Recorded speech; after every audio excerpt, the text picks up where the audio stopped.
Didampingi Ketua Tim Penggerak PKK Kota Palembang, Wali Kota Palembang Harnojoyo melakukan MOU dengan Universitas Muhammadiyah Kota Palembang serta melakukan peresmian rumah dataku, taman bermain serta balai penyuluhan KB layang-layang sejahtera mandiri, Jalan Sungai Tawar 1, Kelurahan 29 Ilir, Kecamatan Ilir Barat 2. Harnojoyo mengatakan penandatanganan MOU sangat penting dalam hal menjangkau kepentingan masyarakat yang selama ini sulit direalisasi karena APBD yang terbatas. Diharapkan ke depan peresmian Kampung KB ini dapat memotivasi forum-forum CSR lainnya untuk dapat berkontribusi kepada lingkungan.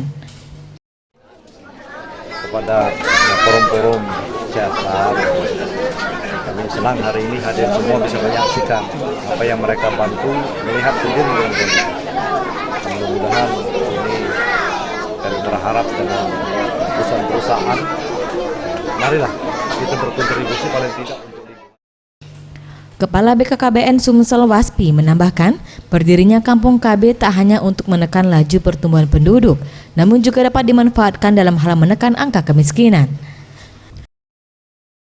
Instansi yang lain kepada swasta untuk bersama-sama membangun ini Kampung KB ini supaya masyarakatnya menjadi lebih sejahtera.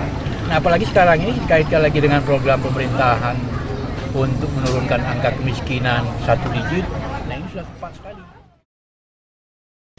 Sementara itu, Ketua Forum CSR Kesah Sumsel Jeriantoni Natakusuma menjelaskan, selain di kawasan Sungai Tawar ini, dalam waktu dekat di kawasan Pelaju dan Sukarami juga akan didirikan Kampung KB.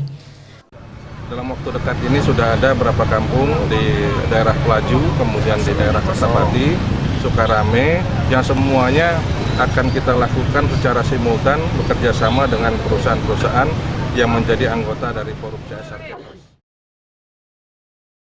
Tim Liputan Sriwijaya TV.